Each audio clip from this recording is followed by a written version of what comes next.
work on my reactions, but I can't work on my reactions by myself. So how can this not be part of a social construct? I couldn't be the person I am without you. The contrast that you give me pulls me up or pushes me down or pushes me left in all these different directions. So I guess my question is, so you're including your like chosen social Right. 100%. construct as a part of the work. Yeah. Like you're lumping all of that into one thing. Because I'm talking about an individual's perception and approach around the work, and you're talking about the individual and their social environment around the work.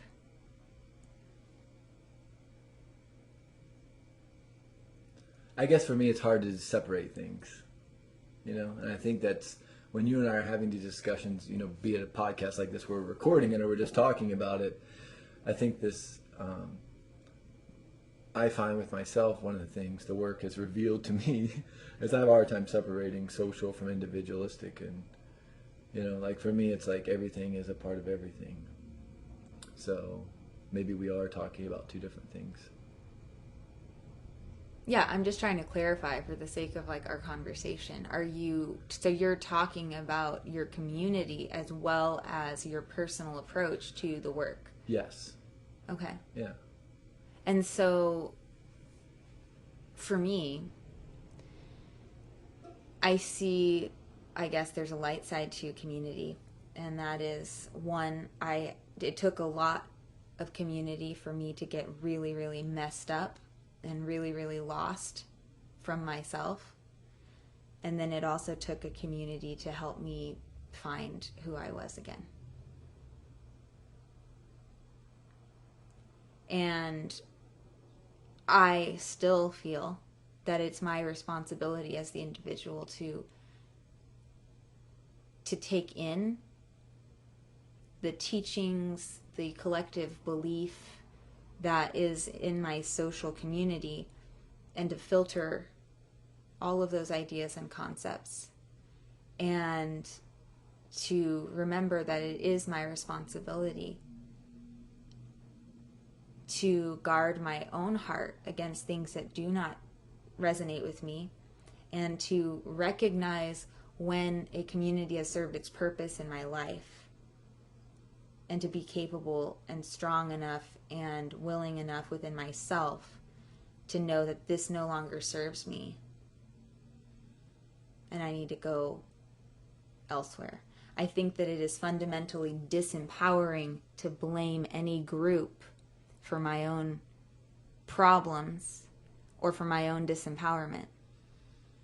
Now, I recognize that there's a contradiction and paradox within that statement, because I still have a lot of hurt and pain that I'm healing from after being in a very religious and dogmatic Christian upbringing.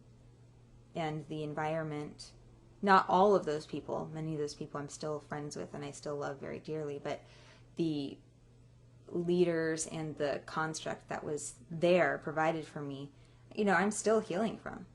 So I recognize that there's a detrimental power to a group. There's also a very positive power to a group, though, that I have found a lot of healing in. And I still feel that it is my responsibility to, like I said, filter what information comes in, and to really be conscious of what and who I am attaching to. And I think there is a lot of, there's power in the collective conscious, obviously. There's power in the collective belief system. There's power in being, we're social, and so we naturally mimic, we naturally do a lot of things that we don't necessarily cognitively make choices around because we're human, and that's part of being in the human species. Is being social, is mimicry, is belonging, and we do different things that maybe we're not always conscious of in order to belong. So I guess that's where I come from when it comes to group. I know people who say, I don't join groups, I don't do groups. But that's still fundamentally not true because they find friends that they group together. It's just for them, they choose not to be a part of like a religious or philosophical group, you know. Mm-hmm. Something that's constructed in a here are the guidelines of this group type of thing. I don't know. Do you hear what I'm saying? Like I don't. I think that I do. Like, I So, well, I guess you have a lot of, what I'm experiencing from you is a lot of frustration and anger towards groups. What is your, what is your answer? Or what's the solution here? One, I don't think it's necessarily frustration, anger towards groups. I love groups. I've been an athlete. I've been a Marine. I love groups. Hell, I went to the pool and swam for the first time today in like 5 or 6 weeks. And people there feel like they're part of my group. They were genuinely happy to talk to me and see me, and I was happy to see them, and we talked, and they asked me about my book, and it was cool, right? I love groups. And so I'm not saying, my point isn't to try to point out like, oh, groups are dangerous. They can be, right? There's a lot of groups that are very dangerous. I've been a part of groupthink and done some pretty fucked up shit in my life, you know? I guess the point I was trying to make is, it seems to me that within certain groups, when you're doing the work that we were talking about, and I know you don't really want to call it the work, but I don't know what else to call it right now, that the group can influence how you participate in the work. Oh, totally. Right? And so, for me, I find myself being hyper vigilant around community, and I say that in a very large and general way. Everything, when I say community, from YouTube videos to books to actually physically being a part of a workshop. I believe community is constantly influencing. And so the way the work shows up in your life, if you don't have a certain level of awareness, I think can be overridden by the influence of community. Say that again. Okay. I think community can be a very strong outside agent on how you participate with the work, how you participate in your own life. Yes. Right? And so, yes, I agree with that. And so doing the work, I've found myself going, oh, I think, whatever I think. I try to think of a hypothetical example, but nothing really popped in. Because I usually do whatever the hell I want to do anyways. Pretty much. But I find that sometimes within, I start thinking like, oh, I should do this. And then I find myself going, oh, what would these people think about that? What would their feelings be around that? Am I doing this right? Oh man, I'm going to be judged by my community because I'm not being spiritual enough. Or they're not going to like the way the work's showing up in my life right now. Or, right? And I get that that's a projection because maybe I judge people, and we can go into that whole thing. Or maybe you just use other people to judge yourself. Right, and that's probably a possibility too, right? But so let's play off of that for a second. So now I'm using other people to judge myself, and then I go, oh man, there I go again. I'm using other people to judge myself, and that can lead into a really quick downward spiral. Right? And so now in that moment, the work did not empower me. It imprisoned me. Yeah. Right? And so that's kind of the point I was trying to pull out of this whole thing was there's a certain level, I think, of the work when done in a group or communal setting to where there's other outside influences that can override the actual work.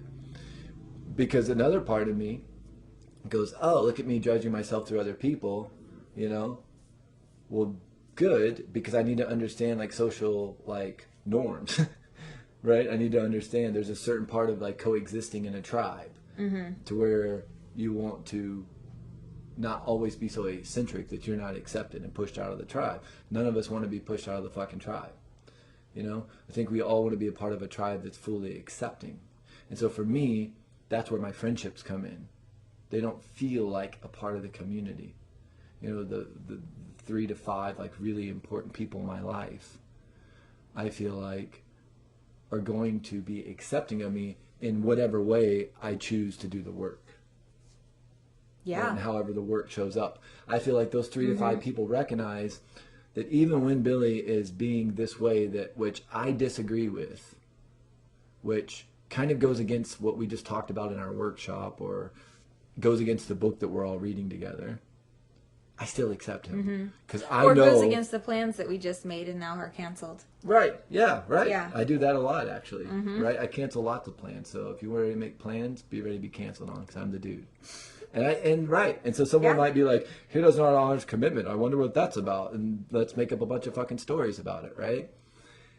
Or let's just accept that, you know, I'm a free thinking, free dude. Or what a beautiful example of somebody that follows their own feeling in the moment. Right. And doesn't do something they don't want to do. Yeah. And doesn't put themselves through misery to please other people. Right.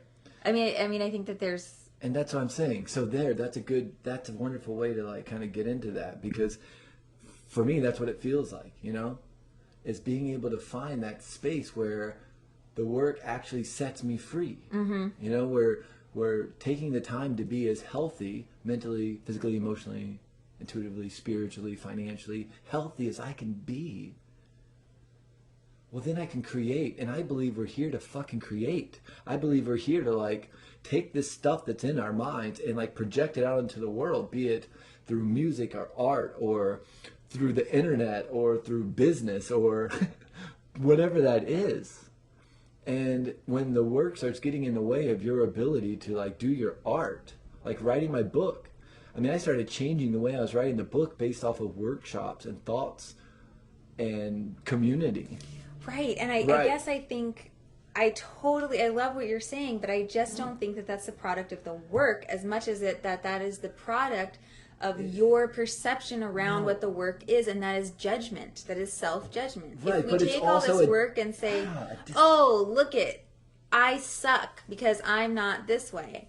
Oh, now I have to say that this is wrong and this is wrong and that is wrong. That's not the work. That's the work. Freaking judgment. Oh, shit. What do you mean? How is it the work? Because listen, if I show up in a space and people say, this is how we talk in this space, right? And that is a very foreign and unnatural way for me to speak, let's say, right?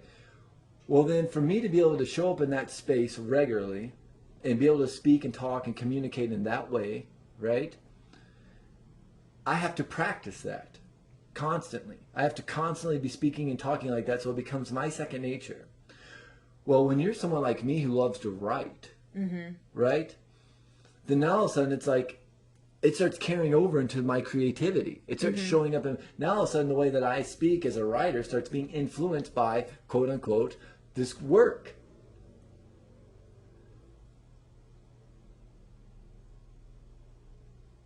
And that's because, why? We all want to be accepted, I believe. I believe we all want to be accepted. So if I do the work, and I do the work in the way that is appropriate for the community, well, then I will be accepted. If I do the work in a way that's not appropriate for the community, then every time I show up and I speak differently, I'm going to be reminded that's not how we speak here. Is that helping me? Is that helping me be a better writer and a better creator and share my soul and my passion with the world? And I think the answer is no. And I already can tell, like, and this is my projection, that you're going to say something, well, that's your perception of it all, right? And there's a part of me that just, oh man, wants to, I'll stop. That's you get a little frustrated. I get really frustrated because it's an extreme paradox. It's an extreme paradox. And that's my whole point, is like taking that paradox and allowing it to like push you forward as opposed to imprison you. Right. And finding that space. And I think that one last thought. And I think that when someone truly finds and gets to that paradox and goes, you know what? This is the fucking way the paradox is pushing me. I'm going to go that way. They want to feel like they can fly. And when they look back at a community that's shaking their head with their arms crossed going, well, the way you're doing that isn't really the way we think. And we know what that's really about. Yeah, I know why you're really doing that. That does suck. Because now so it's like, oh, I want to create my thing, but I want to be accepted. And sometimes I think our need to be